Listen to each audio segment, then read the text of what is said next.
Saya dapat daripada Cik Amira semalam yang latest one. Okay.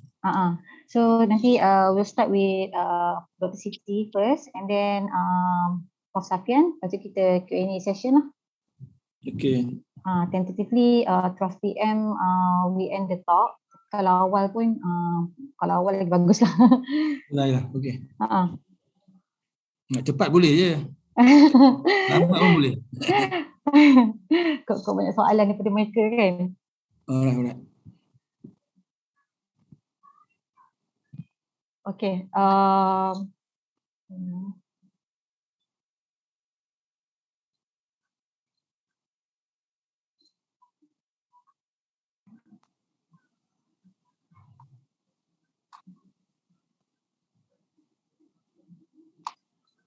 Assalamualaikum and salam sejahtera everyone.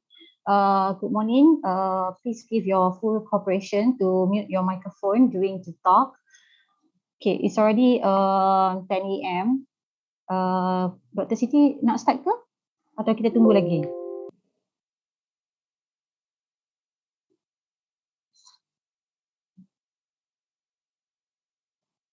Doktor tak dengar. Doktor tak unmute.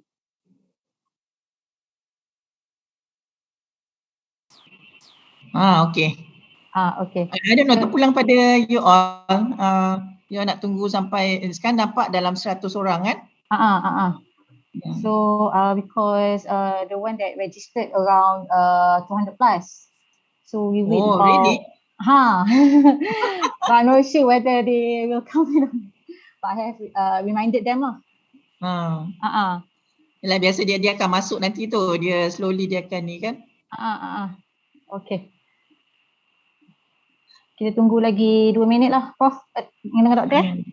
Okay.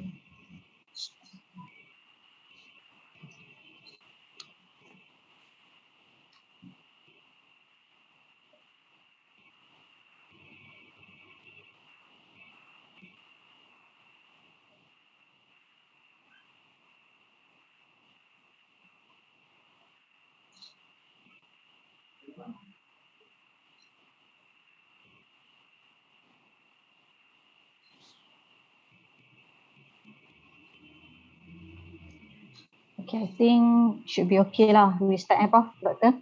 Okay. Assalamualaikum warahmatullahi and salam sejahtera. Good morning everyone. I'm Miss Nurkairunisa binti Abdul Alim from Center for Research and Innovation, Quest International University. Thank you very much for spending your time to attend the Public-Private Research Network PPRN Talk Zero Reject Proposal. Today we have two guest speakers, which are Yang Berusaha Dr. Siti Fazriah Raja Muhammad, Ketua Penolong Setiausaha Kanan Research and PPRN Sections, Ministry of Higher Education, and Professor T.S. Dr. Safian bin Sarif, one of the PPRN evaluator and also Chairman Frontiers Research Alliance, University Technology Malaysia, UTM. For today's talk, we will start with a presentation from our guest speakers and a short Q&A sessions afterwards. If you have any questions, you may type out at the chat box or ask directly during the Q&A sessions. Therefore, I would like to welcome Yang Berusaha, Dr. Siti Fazriah, to start with her presentations about the PPRN 2.0. Hold on, Doctor, I share the screen.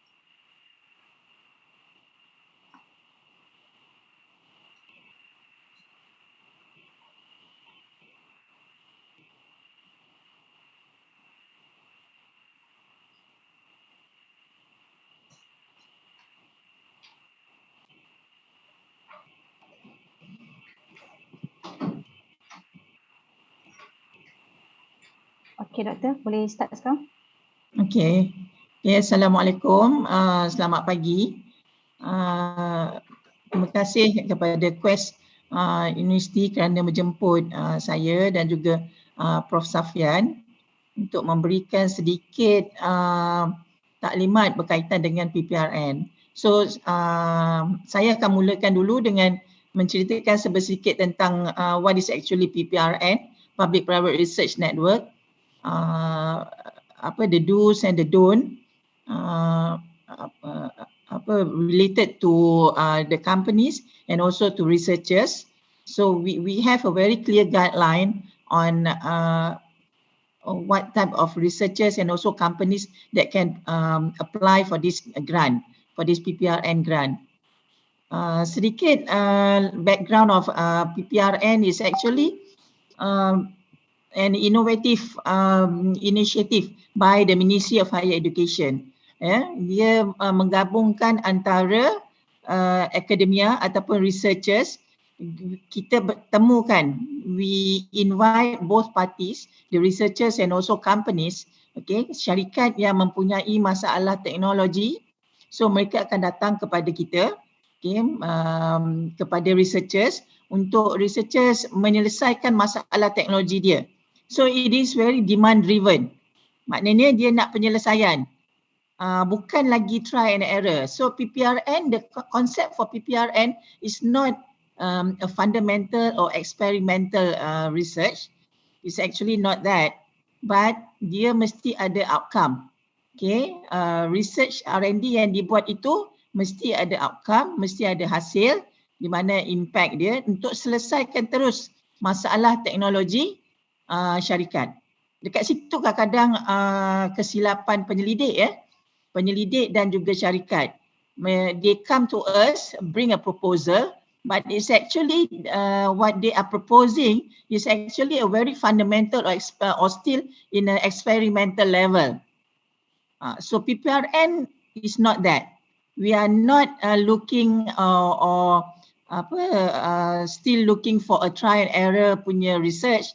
No, but we have to have an outcome, ada hasil di akhir research yang dibuat oleh researchers tu. Itu beza ya. Jadi when researchers want to look, search for companies or the companies would like to search for researchers, you have to be very clear. Okay, you have to be really clear what is your technological problem, and then is it a very fundamental ataupun kalau you as a researcher you have that knowledge, okay, you already have done the research on that particular area, okay, and then you know that you can solve the problem, then you can come to us with the proposal.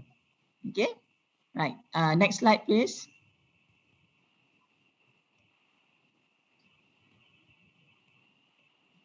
So PPRN it is divided to two type of innovation.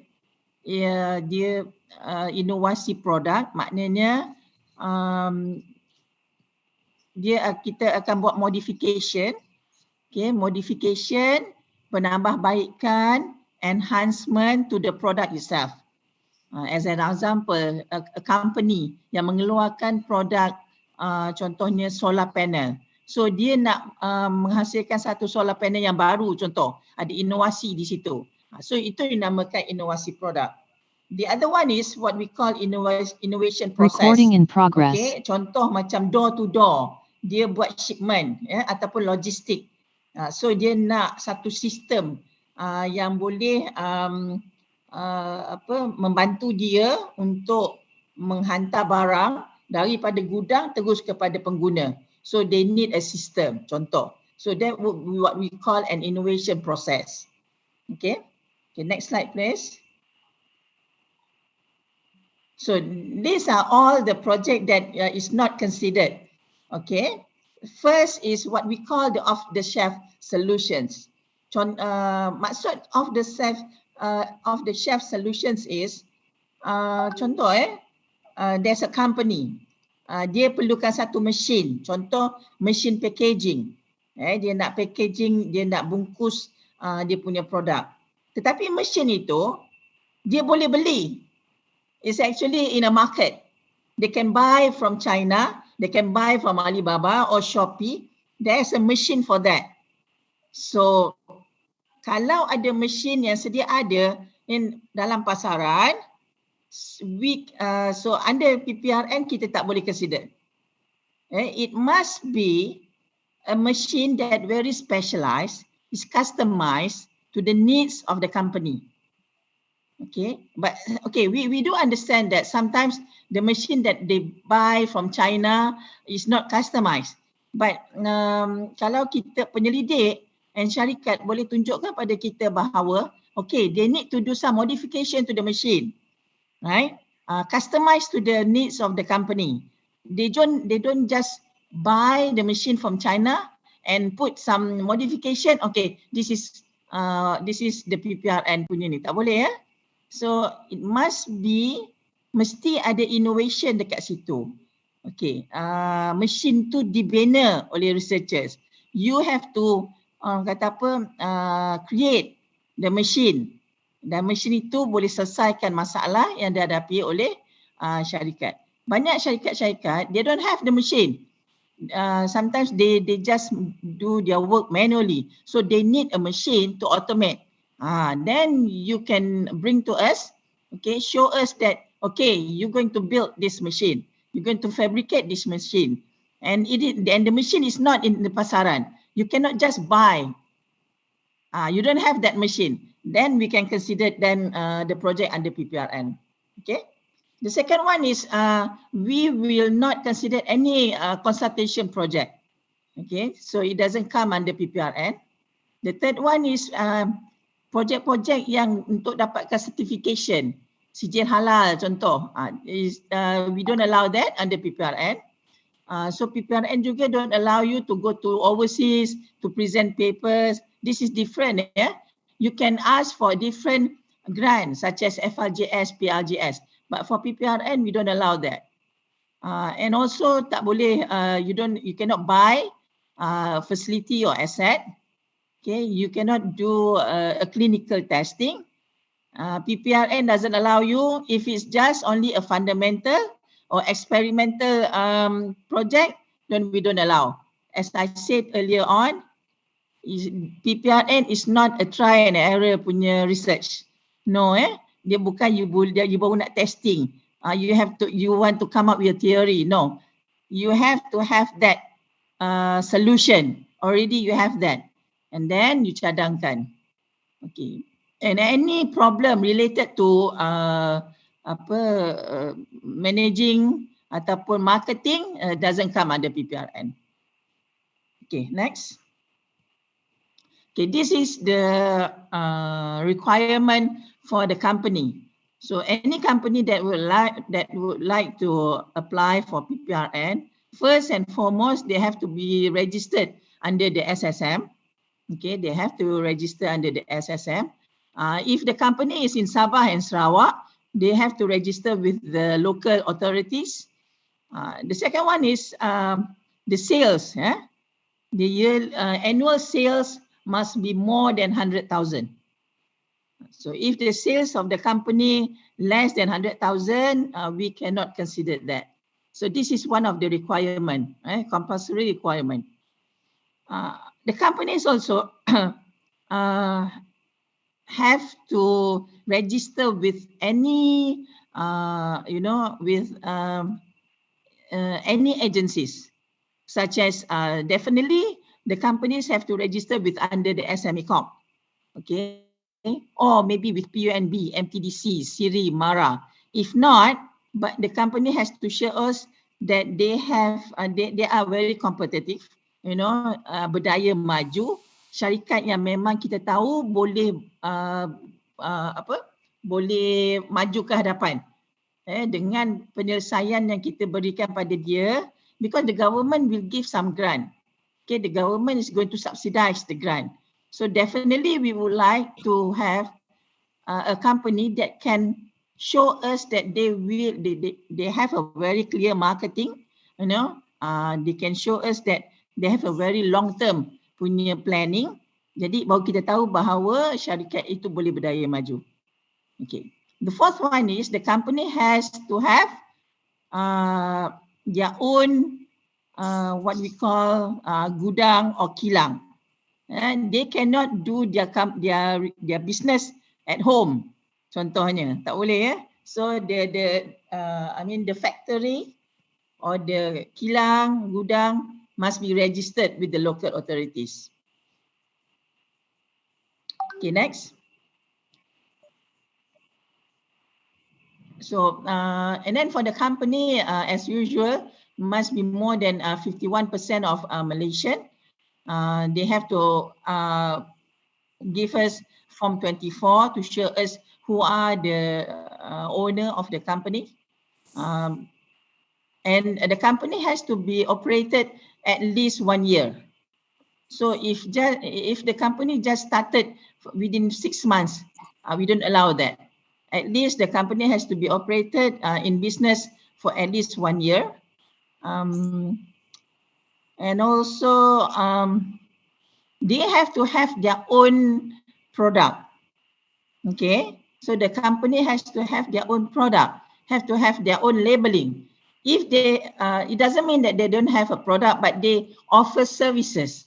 Okay, if the company offers services, it must be their own services, and it must be in the market at least for 1 year. So, as an example, a company just started for 6 months, and they just started marketing their product for 6 months. So we don't allow that. At least the company has to be in the market of their product for at least 1 year. Okay.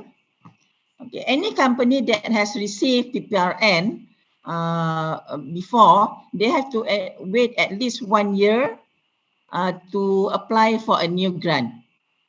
Right. Okay. And if a company that what we call startup or spin-off from a certain IPT, from a certain university, as an example, Quest University, they have one startup company. Okay, we allow that, but the researchers that would apply to the grant cannot be from Quest University.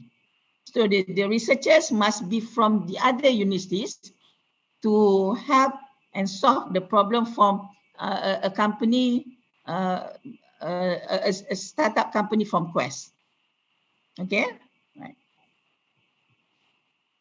Okay, this is a checklist of what we call syarikat yang berdaya saing. Okay, the annual sales must be more than 100,000. They have their own, factory or kilang or gudang that is registered. Mesti ada bank statement.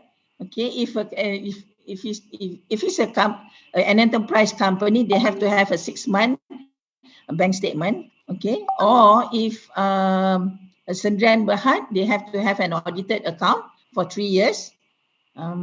They have their own facilities. They have their own product or services. Okay, next slide, please. Okay, I will go into the requirement of the researchers. Okay, so it is open to any researchers from public or private universities, and also from the public research institute, like Nuclear or MARDI, or we have CIRIP. So they are researchers, they also can apply for this grant. Okay.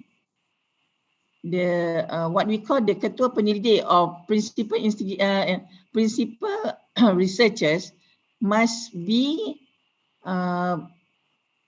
what we call a full-time contract. Okay, he or she must be a full-time contract with public or private universities. Okay, and then and the researchers that it will be in the team member, they can be full-time or contract with the public and private.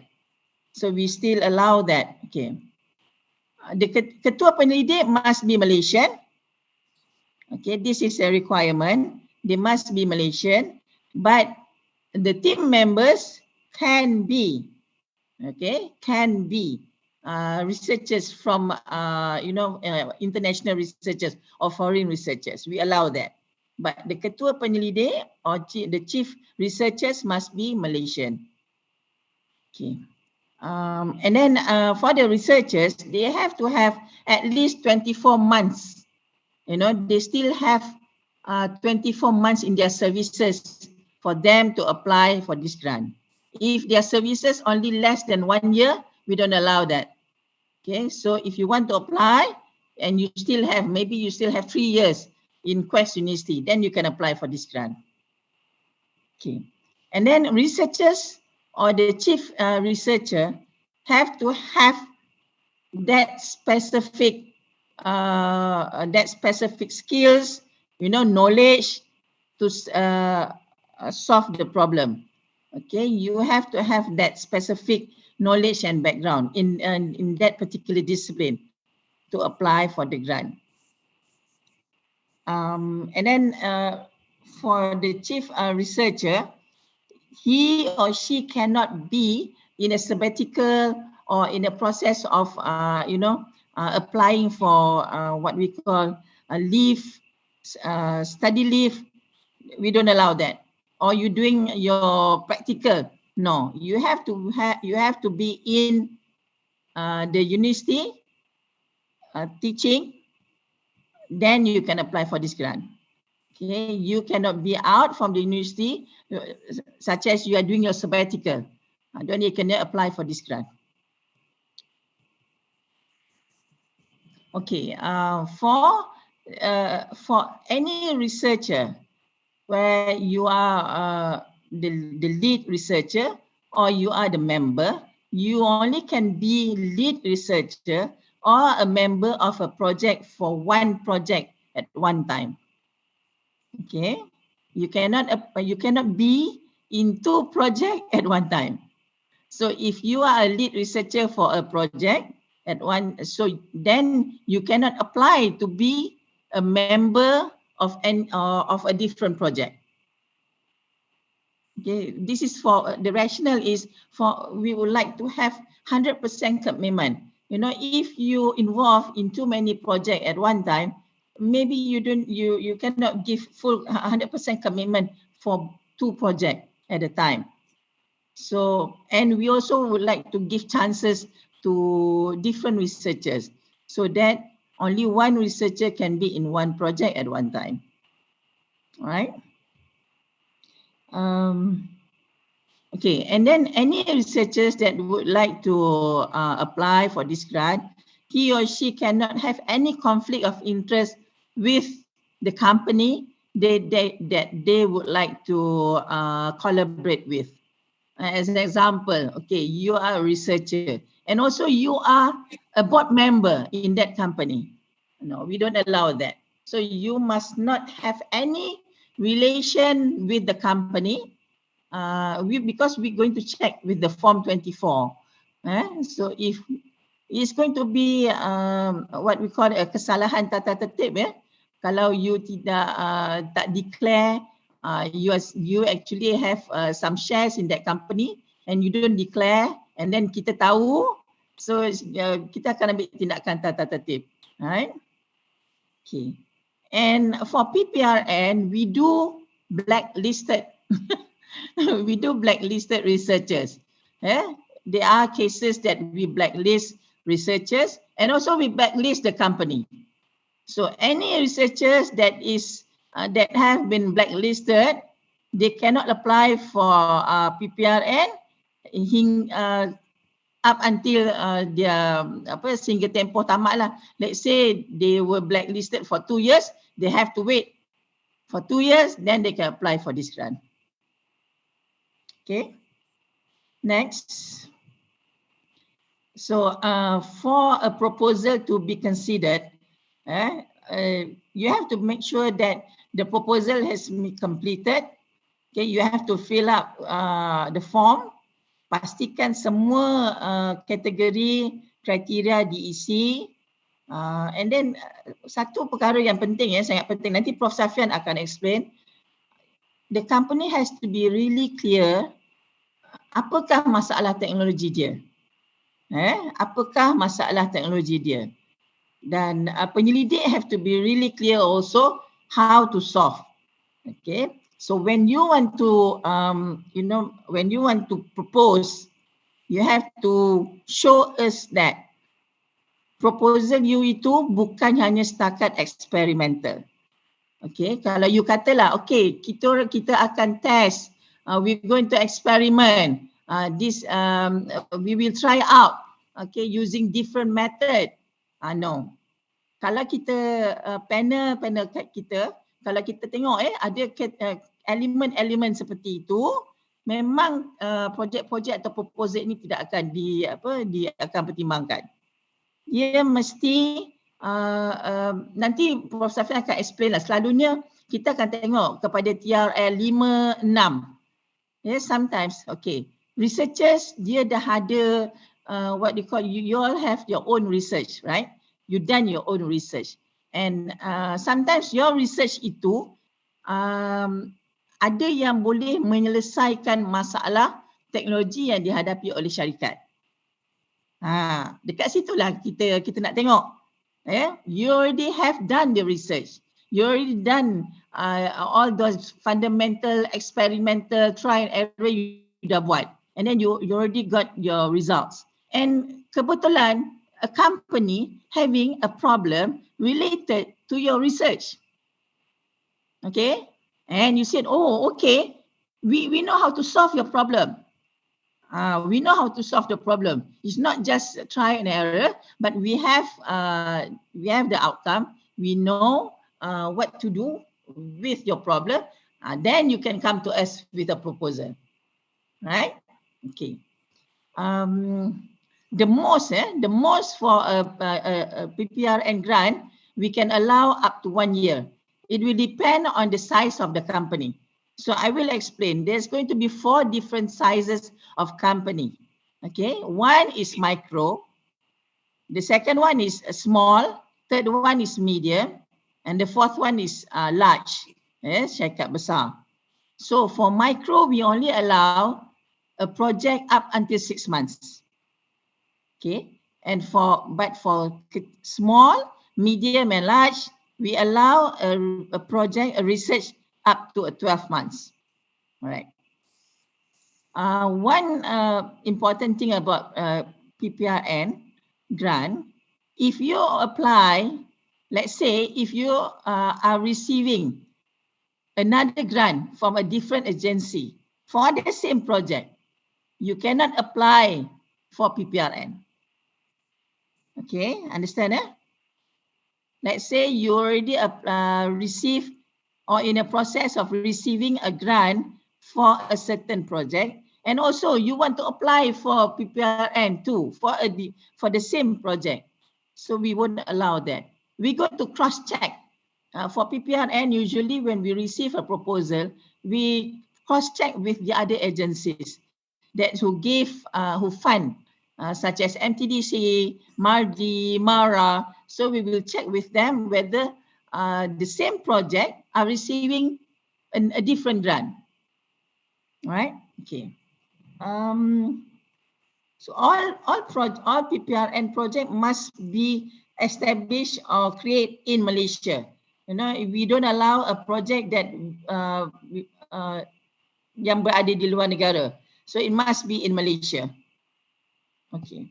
Next slide, please. Okay, this is a different type of a matching grant that based on the size of the company. So we have so PPRN is actually a commitment between 2 parties. One is from the government, a PPRN. The other one is commitment from the company. So they are subsidized from the PPRN, and also the company also have to put up some certain amount of money to be put together for this project. Right? Okay. So for micro, syarikat micro, the maximum total cost project we only allow up to 50,000. Okay, and it's only for 6 months. And the percentage from the government, we will subsidize 90%. And from the company, they have to put up 10%. As an example, let's say a project that costs for 50,000.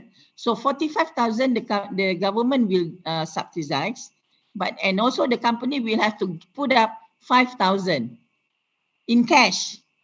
Okay, in cash, not in kind.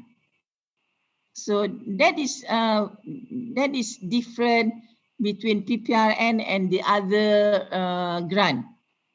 Okay, because we ask for the commitment from the company. The company also have to put up some money, okay, for this project. That's why so that they will committed, and they will committed and commit with the project.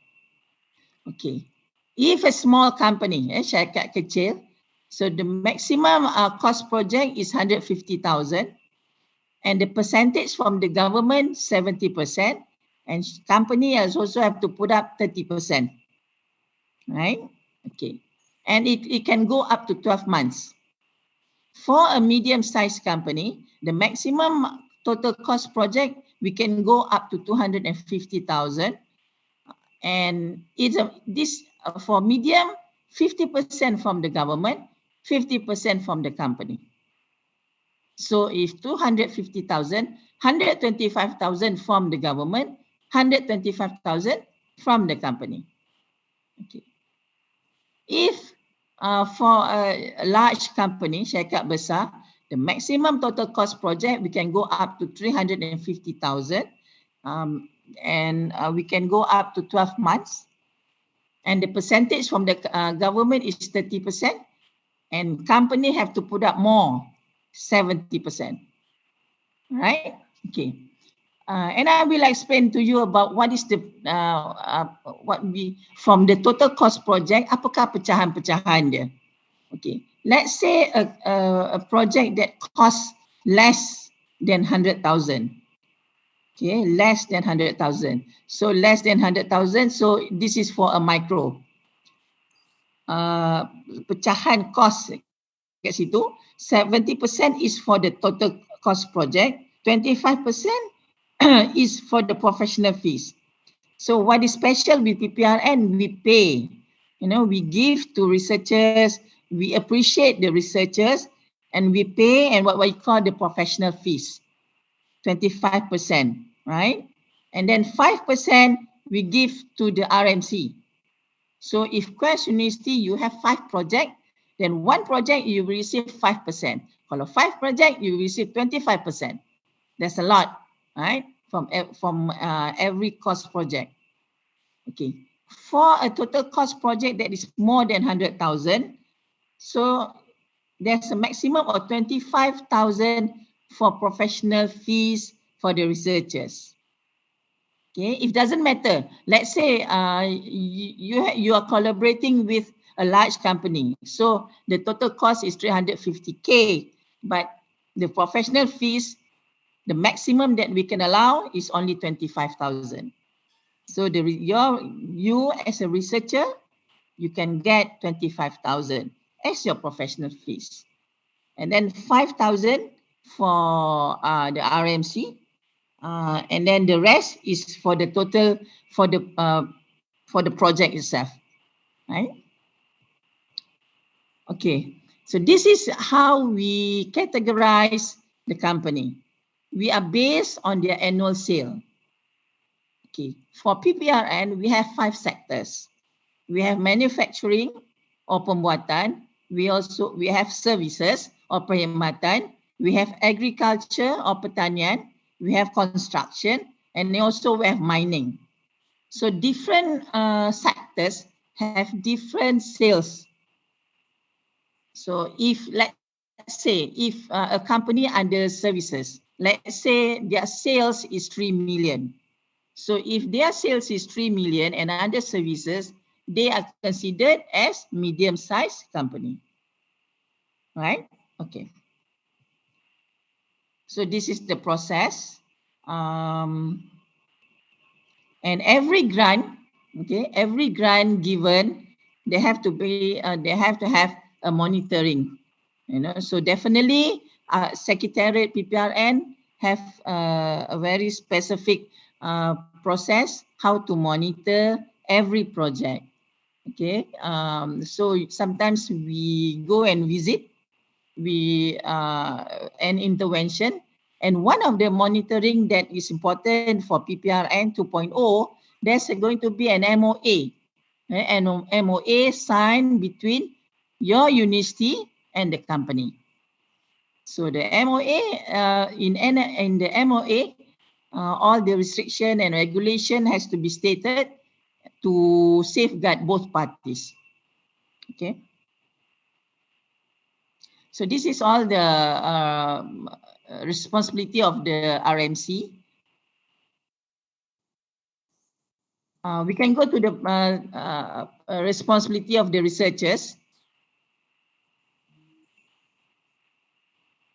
So when you as a researcher, if you would like to apply for this grant, you have to make sure that your form is completed. You know, if any part of the form is not completed, such as you did not give us the 6 months of account bank statement, so straight away we were going to reject the proposal. So any proposal have to come or go through your RMC, endorsement from your RMC before sending to us. We are not receiving any personal proposal from any researchers. So you as a researcher, you have to go through your university, and your university have to have an internal monitoring, and in internal monitoring to look at the proposal, to look at the project, whether the project is viable enough to apply for this grant. If your university think that, okay, this is a good proposal and give an announcement, then they have to submit to us. Dr. Siti? Yes. Sorry, is this the right slide? You're talking about the peranan and tanggungjawab PTP? Penyelidik, ya, penyelidik. Peranan dan tanggungjawab penyelidik. Because I did not look at the slide, I'm looking at my own slide. Okay. This one. I skipped the RMC because I think the RMC is very specific to you, kan? But this is for the researchers. Okay.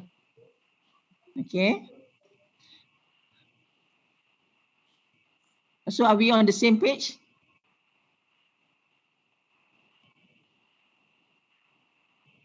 Yes, doctor. We are in the same page. Peranan dan tanggungjawab penyelidik. Alright.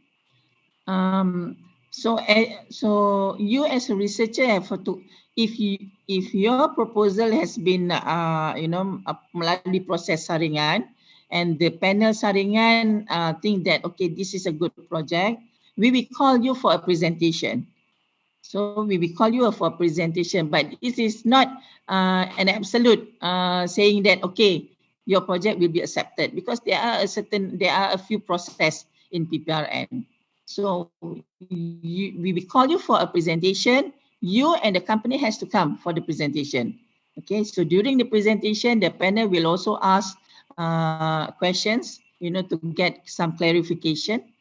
And then if the project, been approved by the top management, then you as a researcher have to make sure that you have to complete the project in that within dalam tempoh. Let's say if you are given 1 year, so you have to finish that in 1 year. But for this previous, current project, we have few project PPRN 2.0 because of this MCO. We are having problem. Many of the project have to ask for extension.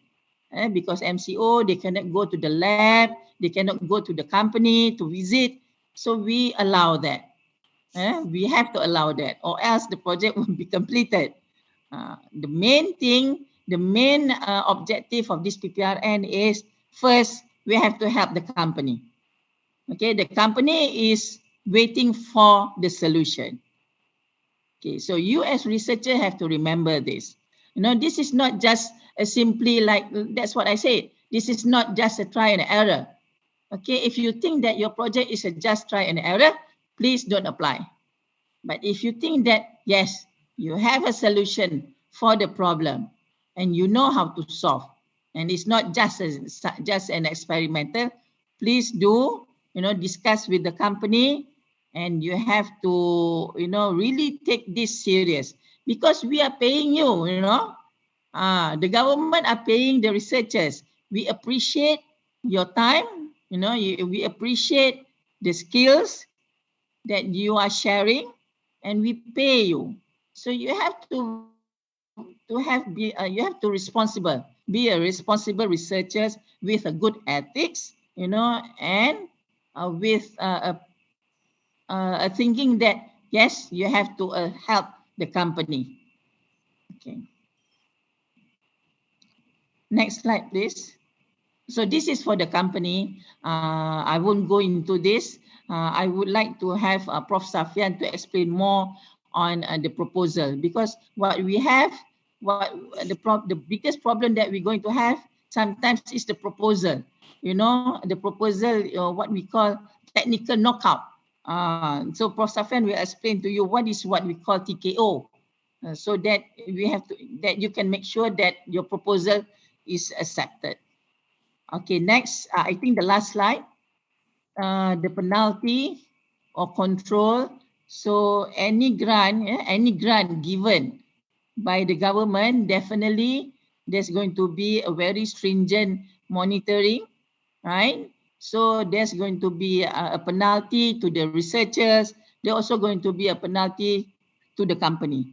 You have to remember that there's going to be an MOA. Okay, an MOA, an agreement signed between university and the company. So both parties have to really, have to look at the MOA and make sure that both mengikuti, follow through whatever stated in the MOA. So if you have an MOA, legal action can be taken. Let's say a researchers, a group of researchers, dia tidak selesaikan masalah ni. They simply don't want to do. Okay? So legal action can be taken. So you have to remember that. And also you bawa nama baik, nama baik universiti. You as a researcher, you are the ethic. You can. That's why I can ingatkan dengan you all. PPRN, the main objective is to help the company.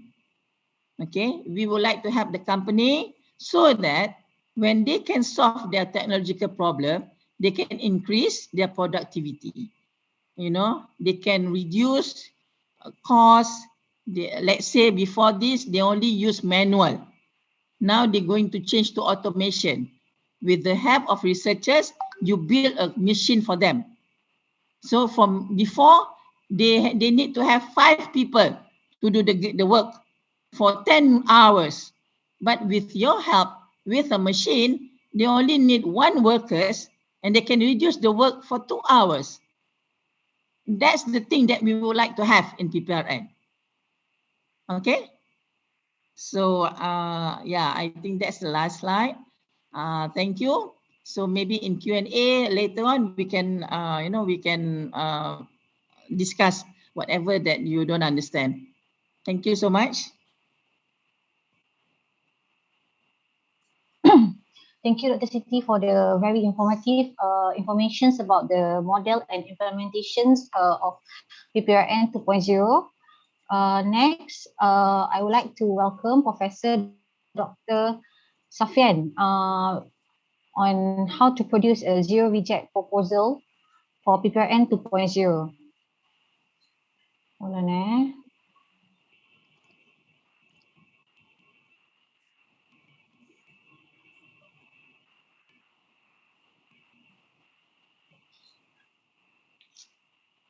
Prof, do you want to start now, Prof? Okay. Terima kasih. Thank you very much, Uru Setia, Nur Karunisa. Yeah, Prof. And also the KPT, Dr. Siti and the team. Saya rasa Dr. Siti ada team dia kat situ, PPRN team. Thank you for the invitation. For I think this is kali ketiga ke keempat lah, invitation daripada various universities. So we hope that something can be benefited from this talk. Everybody will benefited, and we hope we will receive application from Quest, QIU, punya application in the future on PPRN. Okay, next. Okay, my name is Safian. I'm from Mechanical Engineering School in UTM. Okay, I think I will start with this why the proposal being rejected. There's so many reasons lah. I think this is the major reasons yang kita really cash ataupun yang kita jumpa lah. We found there's so many reasons, but these are the major one. The first one is actually tidak memenuhi criteria. Why they didn't fulfill the criteria? I think the main reason because they don't read. Most of the researcher ni dia tak membaca, they don't read the guideline properly. Even dalam sebab saya pun penilai FRGS, TRGS and PRGS, we found that most of the time for the first screening punya exercise, researcher they're very careless lah. They didn't really read the guidelines given to them. Actually, the guidelines are prepared for you, for everybody to read before you do the submission ataupun before you fill up the borang lah.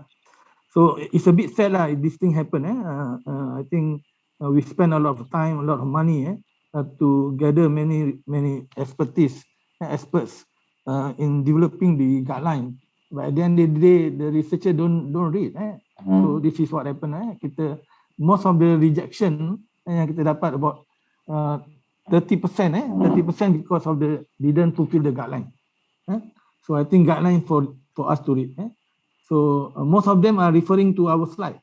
They tengok slide saja, but they didn't come. They didn't attend the class or they didn't attend the talk. But they only look at our slide from KPT and from the panel in the slide ni, and they assume that they can go through. So I think they need to read. Please, I think they tak memenuhi kriteria. Kriteria ni tadi yang itu sebahagiannya, tapi the main criteria is already mentioned by Dr. Siti tadi. And we got many criteria ni. Contohnya dia punya produk tak ada innovation, dia punya produk dia bukan produk, it's not a solution, it's actually a consultancy work and so on and so on. So I think that is being addressed lah. That is already addressed by Dr. Siti. Sama juga nombor 2 is off the shelf solution. I think Dr. Siti also mentioned there's so many application where they got it from the shelf. Kalau you can actually now Google dalam website easily machine buat kereta, machine buat popiah, machine buat whatever you want to do, there are solution provided in the website. So the panel will go through when they look at these solution available on the shelf and there's no innovation and just buy and dia panggil plug and play kan, without any innovation. So that is being not considered lah, kita akan reject. So I think this is majority of the solution is actually shelf solution atau on the shelf solution. So tapi kalau on the shelf solution, kalau you ada innovation, let's say you bought some of the solution on the shelf and then you buat modification to suit the problem statement yang addressed by the company, that is allowed. Ataupun you combine a few solution and you use some innovation in between, you combine 2-3 solutions from the shelf, that is also allowed. So you must be creative enough lah.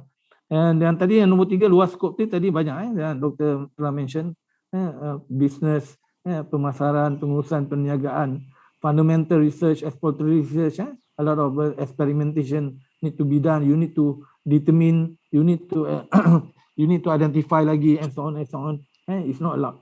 Ujian klinikal also, ujian klinikal ni pun banyak dah berlaku. Kita banyak terima. Most of the project is required clinical test. So this is also not advised, not allowed dalam kita punya PPRN. Clinical, kalau you nak buat clinical, you already done your clinical test, you got your result, you already received the committee punya approval. Dia ada committee on clinical punya committee kan.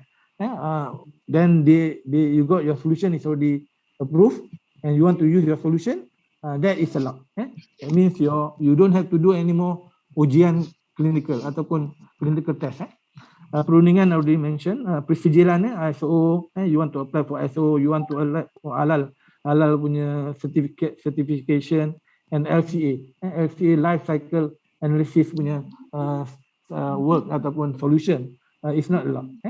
Okay, permasalahan ataupun cadangan penyelesaian tidak jelas. This is also another thing. Maknanya dia problem statement tu tak jelas satu, and dia solution also not clear. So when the panel sit down, we try to understand the solution. Kita ada 3-4 panel. Everybody will have their own punya perception. Obviously dia tak match ataupun dia tak merge bila dia discuss. That create a lot of confusion. So in that case kita akan reject lah. Pasal dia punya understanding of the solution is not common to the panel. So this is also need to be note. The other one is pembelian facilities. Contohnya you nak beli meja, you nak beli kabinet, you nak beli aircon. This is not allowed. I think this is common for other FRGS or other grant from KPT. Okay, tidak viable maknanya tak possible. This project is not viable enough. Contohnya you boleh imagine tak, you punya project is actually for micro punya company which is maximum 50k. Tapi you punya solution tu you are providing a very complex punya solution which finally kita evaluate. It involve a lot of fabrication work, involve a lot of technicalities and so on. And I think the viability of the project seems to be very weak lah. So this also will be rejected. Ataupun projek itu terlalu besar. This project for company yang besar, big company, they supposed to contribute 70%, and they can go up to 350k punya project. But the solution, bila dia mohon tu kita find out dia mohon memang 300k, tapi dia solution that they provide, the technical solution they provide cost only 50k. Tapi dia banyak buat testing, dia banyak buat evaluation, buat a lot of doing testing at the facilities of the company. They need to do testing and banyak lah.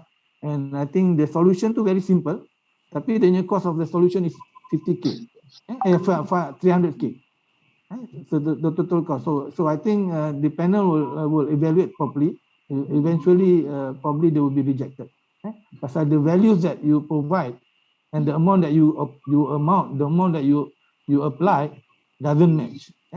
So I hope this can make you understand. Okay, next note. Okay, this is a form. I think I will use the form as the reference for you for the researcher to fill up. We'll go through one by one, page by page. Okay, the first page is actually the detail of the researcher, the project leader. So this is very important. The project leader name siapa dia? Sometimes we found that the project leader tu dia buat project technical. Wait, go back. Okay, we still in the first stage. Okay, the project leader bidang dia bukan, contohnya dia nak buat machine, dia nak buat machine totally machineries, tapi dia punya kepakaran is food. Bila dia buat food dia jadi leader, I think it's not correct lah. Kalau dia daripada mechanical electrical tapi dia buat machineries, it's okay. Ataupun dia buat computing tapi dia daripada food. So I think that doesn't match dengan apa yang dia doesn't match with the problem statement yang dia nak solve lah. The person who project leader should actually to lead the project. He should be well versed about the project. Contohnya, example, I'm a manufacturing guy, mechanical manufacturing guy.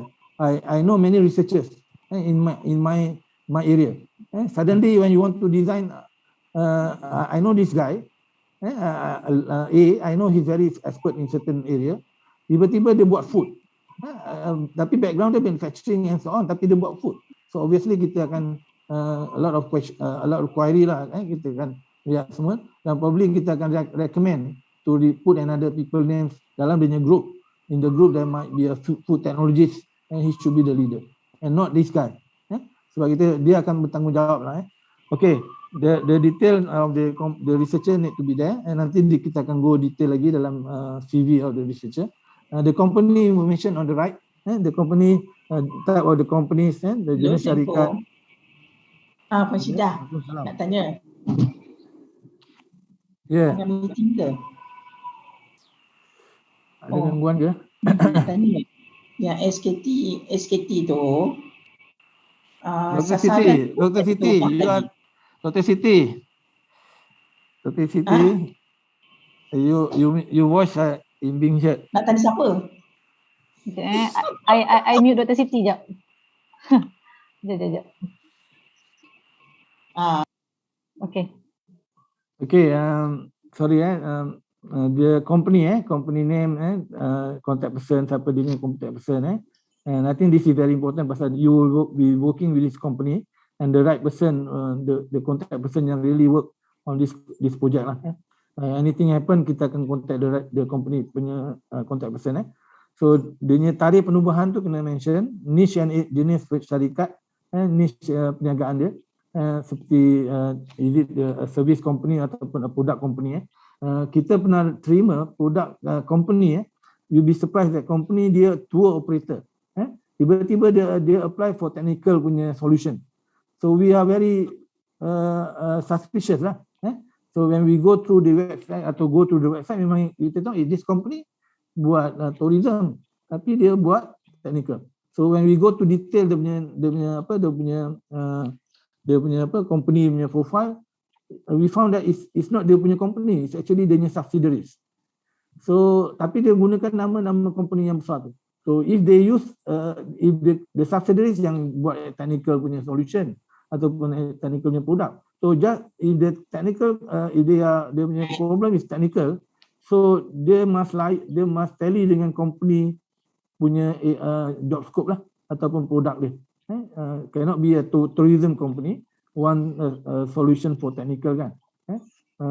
Unless dia punya solution tu ataupun dia punya problem tu is very clear. Okay. Dan detail of the company need to be done. And then this is the next slide. Kita kena mention the company punya employees berapa ramai, dan kena mention whether the local ataupun non local. Dan juga kita punya dia punya years ataupun turnover, sales turnover for sendirian berhadnya company dia kena ada 3 tahun turnover. So kita boleh nak clarify dia bawah kategori of the company. Sama ada dia punya company tu small, medium ataupun large. So that dia based on the sales that dia punya ataupun sales of the company lah every year. And the expected turnover of the product received for after receiving PPRN. Dalam kotak biru hijau ni, this green box ni, this is the product that you want to solve, ataupun related product, the solution that want to solve related to this product. So you must mention clearly how much is the sales this currently, and in future what is the sales going to be happen ataupun what you need to improve lah kan. Okay, I think that need to be done. So nilai jualan more than 100k bukti penyata ataupun audited account. Tapi kalau dia company yang less than 100,000 punya company, dia kena ada penyata bank. Syarikat mesti beroperasi sekurang-kurangnya setahun. This is very important. Company mesti beroperasi setahun, especially for the company yang baru nak wujud ataupun yang ada high potential, yang berpotensi tinggi, dia kena ada operation dalam setahun.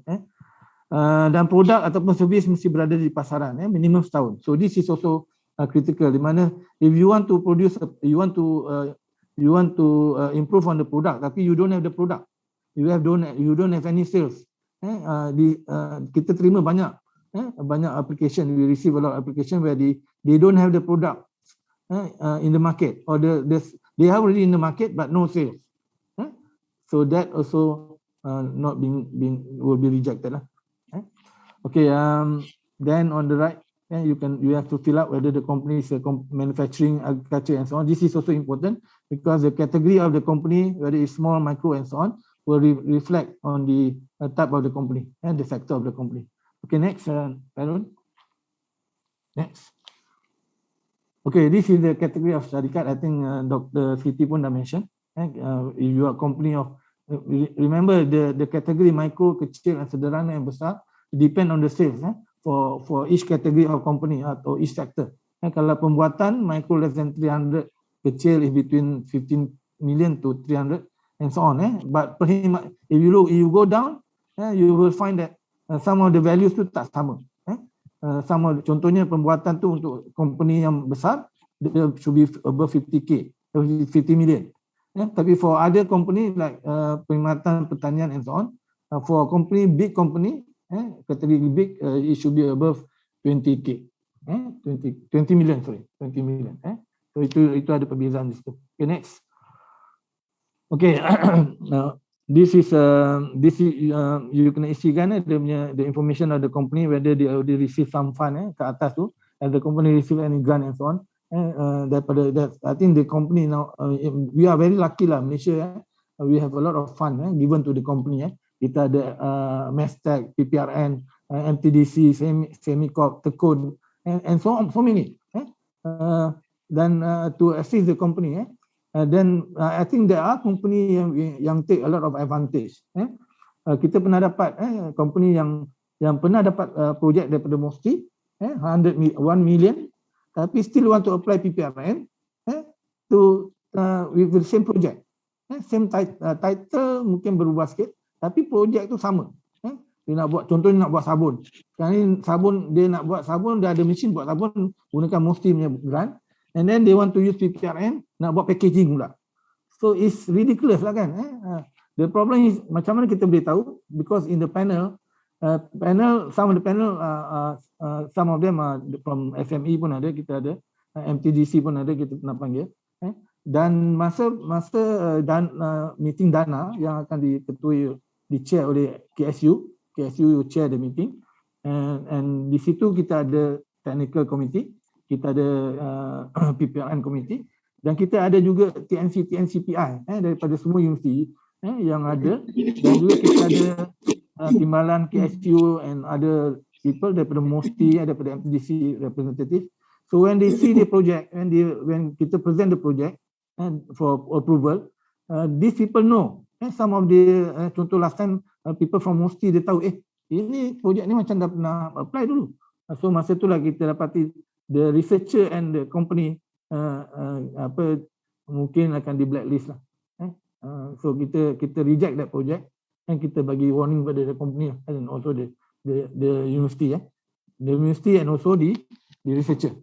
So please RMC ataupun university QS you must be very particular ataupun very careful about this. Some of the research ni pandai, from the industry pun pandai. Dia ada yang pandai menipu pun adalah. I think they want to take advantage. So please be careful. Jangan sampai kepada KSU. Okay, then you need to fill up all those information. I think the company need to fill up. This is where the company need to contribute lah, to fill up. So uraikan kenapa penyelesaian sedia ada di masyarakat tidak dapat menyelesaikan masalah teknologi. You need to, the company need to describe why the solution. The company needs. You look at this, the first page. The company needs in the project. Kenapa dia punya solution now ataupun dia punya problem? What is the real problem of the company? Why the company need this solution?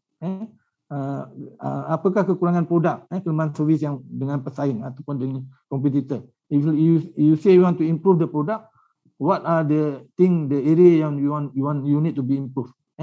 So uraikan penyelesaian penambahbaikan yang diperlukan. So you need to be very detailed. The content here, company needs can be very detailed. You can include figures, you can include diagram, anything in this portion, in this area ataupun in this item. Company needs you can fill up 2-3 page pun tak apa. The borang ni bila you fill up, bila dia melebihi page, dia akan go to the next page. And so on. Then institution information need to be so put company address university and so on. University punya role apa dia, peranan dia. What if you got a company collaborator from other institution, you need to highlight also what their collaborator. Contohnya you nak bekerjasama dengan UTM. What is the role of UTM? QUI punya role apa? What is the QUI punya role and what is their collaborator punya role? Okay, next. Okay, this is yang very important item yang biasa we can identify whether the researcher are really relevant or not. So you can put more than 2, 3, 5 researcher if you want. But I think to be realistic, put the researcher yang really relevant to this project lah. Jangan letak ramai tapi semua daripada business background. Semua daripada bachelor degree, marketing lah, business lah and so on. At the end of the day, you ada seorang aja technical guy, which I think is pun raise a lot of query lah, whether dia punya project is viable or not. Okay, ketua saja bukan ahli bidang. Peranan tanggungjawab penyelidik dinyatakan dengan jelas. I think this information this need to be filled up. Apa expertise dia, apa role dia, role and responsibility ni, and also the punya qualification, the degree dia, degree apa, PhD dia on what, kita akan tengok dia punya project relevant to the, especially the head of the project lah, and also other researcher. Okay, CV terlalu detail, lebih satu muka surat. I think this is not good. Provide one CV, one page CV, not so many, one page good enough. Track record pengalaman projek pendidikan sebelum ini tidak nyatakan ataupun tidak ada kaitan dengan proposal. Kalau dalam CV itu letaklah you track record. You pernah buat projek PRGS ke, ataupun you pernah buat fundamental project, FRGS, whatever grant yang you pernah buat, dan relevant to the grant, relevant to this application. Janganlah letak so many, you ada banyak grant, tapi satu pun tak ada kena-mengena dengan solution of this grant. That means you apply this grant, tapi you punya track record tu, mungkin ada 20 track record, not even one yang kena dengan this grant. There's something wrong. So please be smart enough lah. Janganlah letak unrelevant project, just to fulfill that you punya CV ni penuh. I think put yang most relevant dengan this project. Okay, information on the proposed project. The punya project duration, I think this one already mentioned. Kalau you project project micro, not more than 6 months. Less than 6 months, okay, but not more than 6 months. Kalau more ada project, kalau dia small, medium and big, it should be maximum 12 months. It can be 3 months, 4 months, 5 months, but maximum is 12 months. So kita allow that to happen. Maknanya kalau dia nak buat less than 6 months, it's okay. Tapi kalau katakan company, big company, and dia buat project 300,000, tapi dia nak buat dalam masa 6 bulan, 3 bulan, you boleh letak, tapi bila kita evaluate, kita will see whether this project can be done or not within the period that you want to do. So I think must be relevant enough dengan grant. Timeline yang jelas dan dengan peruntukan projek dan sertifikat, aktiviti jelas dan sesuai dengan permohonan ataupun nilai projek. Okay, next. Okay, this is the most important thing that the panel will look into, the information on the proposed project. Maklumat awal produk, proses untuk beri gambaran pada panel. What is the background of the project? What is the process ataupun produk yang you nak highlighted ataupun you nak solve, product or process that you want to solve. Give a very good information, background of the proposal. Penerangan mesti selari dengan problem statement dan kepakaran penyelidik. Macam saya sebut tadi, kepakaran penyelidik tu must tally dengan this solution. Dan yang biasa di reject ataupun biasa information which I think being put wrongly, contohnya literature review. Your literature review is very detailed. It's like you want to write a paper. There are some application kita tengok, it's like you cut and paste from your paper article and you put it there. Dan dia ada sampai 20, 23, 50, ada juga sampai 20, 30 references. References from the literature review. Literature review shouldn't have any, shouldn't be have a lot of kalau boleh elakkan, avoid putting a lot of references which are not relevant to the project. Melebihi 300 perkataan, the executive summary. I'm talking about the executive summary ni. That means there's so many literature review in the executive summary, and executive summary shouldn't be more than 30%, 300 pages. Permasalahan, objektif dan outcome tidak jelas. You talking about literature review tapi you don't talk about the problem statement, the objective and the outcome and so on. So kalau siapa yang pernah apply, if you have been familiar with FRGS, TRGS and PRGS punya grant, it's the same thing. The rules, the same rules apply for this PPRN also. For executive summary, there shouldn't be any literature review actually. Tapi kalau nak letak, allowed is allowed, tapi it shouldn't be too excessive. Okay, scope of PPRN, yang the next page tu, maklumat awal tentang produk, you need to highlight brief description of the specific product ataupun proses, maximum 100 words. Kalau nak letak gambar pun okey. What are the product problem dekat sini, the scope of work. Penerangan mesti selari dengan problem statement tadi. And then you go to the project background, latar belakang project and problem statementnya jelas. You can add pictures,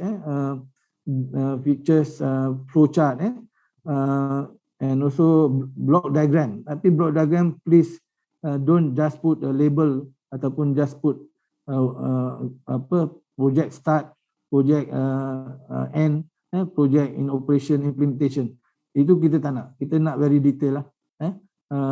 If you got a real picture, put it the real picture. Dan kalau you buat, if you do a drawing, make sure you don't cut and paste drawing. You need to draw it. You can use drawing that you locate in CAD and transfer it here. Ataupun you can do sketches. We allow sketches to be done also. Macam you buat concept, design and so on. It's done. It can be done here also. So I think don't put terlalu penuh dengan wording, too much word, without any supportive diagram and so on. Because you put so much word there, when the panel read, when they read in the beginning they understand, and when they go on until at the end they forgot what is in the middle, what is in the front, because there's so many words. There's no diagram that's supporting the problem project background. Okay, next. Okay, objective of the proposed project. I think this one is very need to be written. What is your objective for your proposed project?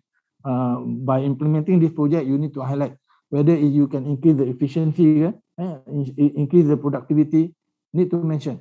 Kalau you can increase the efficiency 10%, 20%, just put it there. Tapi don't put numbers yang ridiculous numbers lah. Contohnya you based on this project, you can increase 50% productivity. Kalau saya manufacturing guy, kalau saya kata 50%, then obviously it's not right. Maknanya ada banyak penipuan di situ, ataupun banyak perception, ataupun banyak anggaran.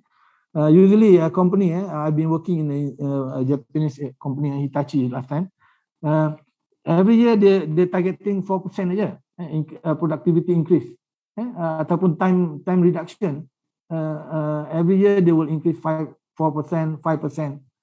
Tapi kalau you boleh reduce time daripada 1 jam 10 minit jadi 5 minit, and your solution, when you provide your solution, dan dia tak tally, I think it's not right lah.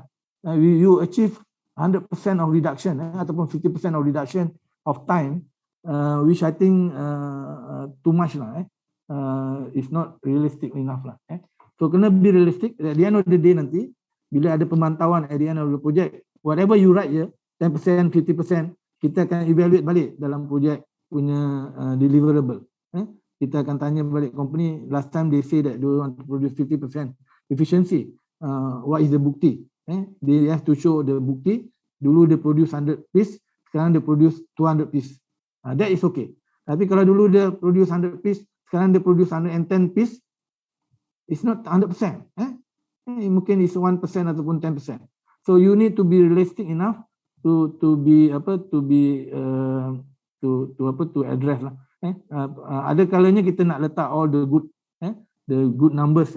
Tapi at the end of the day, just to convince the panel. Remember the panel, there are industrial panel also dalam sini, which I think the realistic of the proposal okay or tidak. So I think you need to be realistic enough to put the correct figures lah. But this figure will be checked again at the end of the project. Project implementation ataupun project deliverable, kita akan make sure this one should tally. Ataupun kalau dia tak tally, there must be a lot of justification. So this one is quantitative. You boleh ukur, tangible. So the next one, I think on the next page, please describe detail of the proposed solution. Uraikan dengan jelas dan tepat. Tidak melibatkan banyak literature review. Okay. Dan reka bentuk produk proses perlu dilukis sendiri. Tidak disalin daripada internet. Flowchart, block diagram is allowed. I think this is also support you punya project. Without this, I think sometimes it's too wordy pun tak bagus. Formulation yang jelas dan terperinci. Ada kalanya PPRI ni accept formulation. There's a lot of chemical punya reaction and so on. So need to be highlighted. You need to put the solution ataupun formulation dekat sini. What is the proposed solution ataupun formulation yang you suggest? Output yang tidak dihasilkan seperti specification produk. You can actually highlight you punya product development specification kat sini. Tentative product specification. Ataupun dipanggil target specification lah. Contohnya you want to design a machine yang dia RPM should be 10,000 RPM. Dia punya gear ratio mungkin 4:1 and so on. You can highlight it here. Dekat sini lah. Yang ini yang menunjukkan you are well versed tentang technical, bukan orang sembarangan yang boleh letak kat sini. We know that you are technically well versed bila you letak you punya specification kat sini. Sediakan user requirement specification. This one for software punya area. What are the user punya requirement specification? And if you use software, you need to mention. You use apps. You also need to mention what apps that you want to use and so on lah. Dan sumber rujukan yang bagi solution yang pernah berjaya di dokumen dalam jurnal ini. Contohnya maknanya you ada menunjukkan certain solution. Contohnya you menggunakan teori Einstein teori dalam you punya solution. Kena letak. Sumber-sumber ni boleh membantu dalam projek you. Contohnya you menggunakan metodologi yang pakai oleh Sony ataupun oleh Hitachi ataupun Toyota. You pakai dalam you punya solution. That is also allowed. Okay. Next. Okay. Risk plan. Kalau ada risk, contohnya financial risk, apa dia level and so on. Macam mana you nak respond pada risk tersebut. This is common for KPT nya grant. Sama ada financial ke technical ke whatever lah. Yang you ada risk, just mention kat sini whether it's high or low and what is your response to the risk lah. The expected deliverable tadi saya dah mention tadi, tangible and intangible. Tangible ni you boleh ukur time, number of reduction of operators and so on. Dia punya productivity, dia punya quantity output yang you keluarkan. And intangible contohnya macam formulation tadi, intangible, new methods, okay, new formulation, quality issues and so on. These are intangible punya output yang you boleh mention kat sini.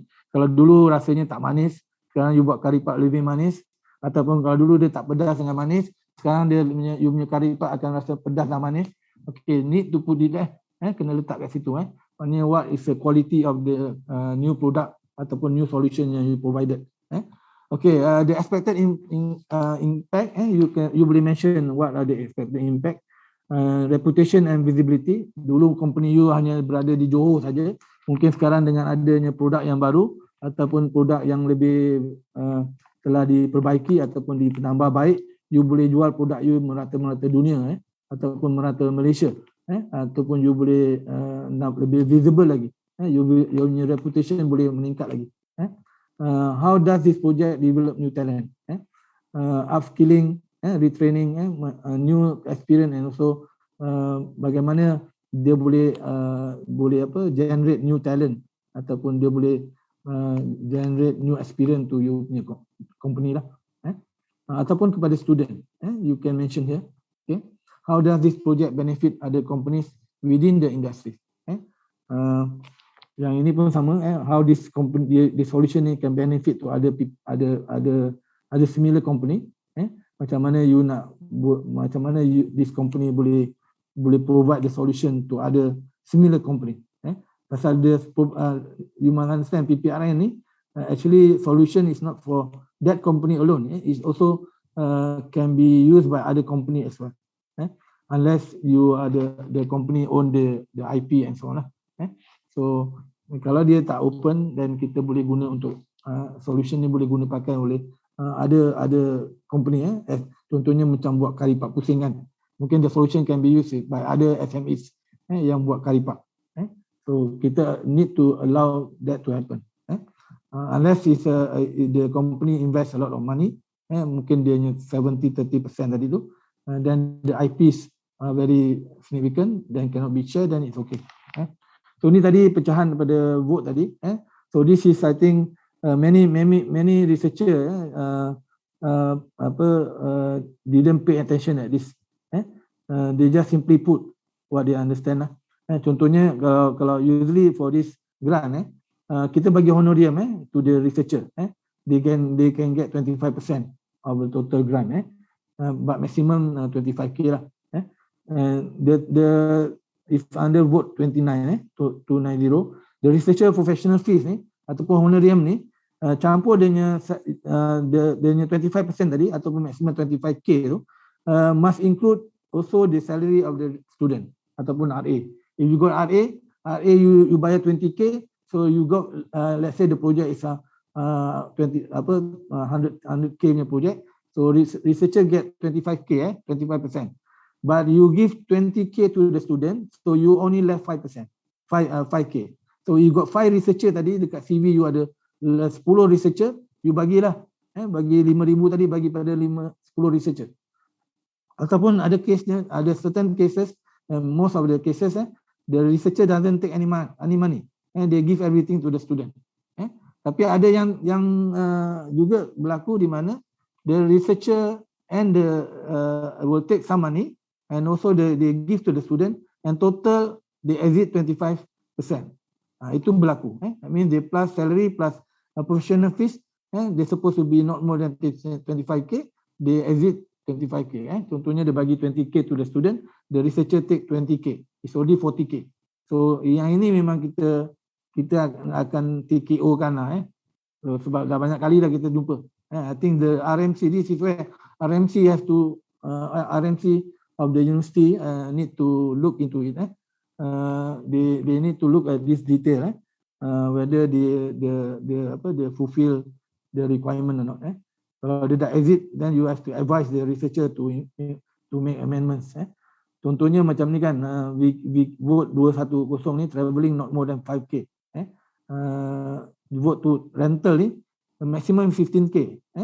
Rental ni maknanya dia menggunakan alat, dia menggunakan facilities atau menggunakan sewa wifi and so on is allowed, ataupun dia nak gunakan line and so on, kita allowed. Okay, and so on. I think this is quite detailed. Jangan letak cost lump sum. That means you letak material, you letak raw material, tapi you tak letak what is the raw material, is it aluminium, titanium or whatever material you need to highlight, you need to list down. Maknanya itemize the item. Dia melebihi maximum vote. Macam tadi saya sebut, dia melebihi vote. Contohnya yang tadi 25,000 tadi exceeded. tidak realistic, item tidak diperlukan. Ada kalanya some of the items tu, let's say they put some items kat sini, the cost tu some of the panel yang biasa dengan fabrication dia tahu. Ini mahal ni. Dia beli motor simple AC motor cost them 7,000, 8,000. Sedangkan kat market it's only 2,000. So just be careful. Kalau you ada quotation, please provide the quotation. If not, be realistic. Don't apply. Don't put the amount that you mark up the amount. Please put the real figure. Item yang tidak benarkan, contohnya ada benda-benda yang kita tak benarkan, contoh macam tadi beli aircon lah, beli meja lah, beli perkakas furniture and so on. It's not allowed. Okay, pecahan kos untuk setiap bot, mematuhi had maksimum, menampilkan sebut harga, that will be good lah. Sebut harga ni you boleh gunakan, kalau ada daripada Shopee pun kita allow. You nak beli motor daripada Shopee, so kita benarkan. At least kita got the price, some guideline to be referred lah. Okay, the next one, additional contribution of the company, sediakan bukti kelulusan JK. Contohnya, some of the project ni memerlukan additional approval. Macam saya sebut tadi, clinical test kan. Some of the project tu memerlukan clinical test. So committee clinical test. So what they need to do is actually to get clinical test punya approval from the committee. That will take a lot of time, a very long duration. That's why we don't advise projek yang melibatkan clinical test ini diluluskan ataupun dibenarkan, sebab dia melibatkan ethical punya ataupun jawatan kuasa yang lebih yang meluluskan tu ambil masa yang lama. So kalau you dah melainkan projek itu ataupun some of the project before you have done some certain project, the solution is already approved by the clinical punya ini, that you can use that clinical certificate to run this project, that is allowed. Tapi kalau tidak ada approval lagi, better don't, pasal the approval will take quite some time. And I think finally you can ada signature from the company and also the researcher. This one both need to be signed. Okay, next. Next, Karun. Okay, so this is where the RMC punya ataupun dia punya project management center ataupun research management center punya role lah. And they need to approve the submission. Dalam kita punya guideline yang baru, the RMC need to appoint 2 panel ataupun panel dalaman, can be minimum 2 ataupun 3 terpulang. The proposal need to be vetted by this internal panel. And then amendment need to be done by the researcher and then submit to RMC. RMC will endorse. So RMC will check again whether they fulfill all those requirements before dia boleh submit to PPRN. And without the internal punya evaluation, PPRN boleh reject. Kita boleh reject the proposal. Walaupun RMC telah luluskan. That means kita akan bagi surat warning pada RMC lah, kenapa tak buat internal evaluation. Kalau projek daripada KPT, FRGS, TRGS, memang dia dah reject awal-awal. Dia tak proses pun kalau tidak ada internal evaluation. Okay, I hope this need to be done by RMC. Dan kita ada on the right side is the checklist. Make sure all the checklist being ticked before you submit lah. Okay. Next. Okay, I think this is the criteria for penyelesaian projek. This is guideline yang kita beri, rubrik yang kita beri pada penilai, panel penilai kita di KPT. Dan I think this is also can be used by your panel lah, ataupun your internal use. Untuk bukan internal use, maknanya for guideline for you to address pada sebagai researcher, what are the evaluation being done, what are the rubrics, the question that they look for. Okay, done. Next. Okay, saya rasa saya dah tamat saya punya presentation. I would like to open for question and answer if there is any.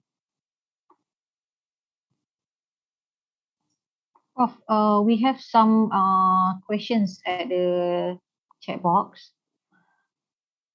Hold on. Okay. From Ms. Ainul Akbar, in the event an application is rejected or unsuccessful, can we request for a reason or post-mortem? This will help or facilitate the application to be improved for their future application. Usually, usually the university or PPRN akan gather all those comment, and then we will send back to the RMC and through to the researcher melalui RMC lah. We'll send back to the RMC why the proposal is being rejected. So kita will provide the reason. Okay. Okay, Prof and Dr. Siti, there's another question from Dr. Loh. Can the problem that is to be solved from the community or stakeholders and not the problems faced by the company, meaning that the company and the universities come together and solve the stakeholders' problem? Who's the stakeholder? The dia punya solution is actually for the company. And kalau the stakeholder, the company dia kena qualified lah, dia ada syarat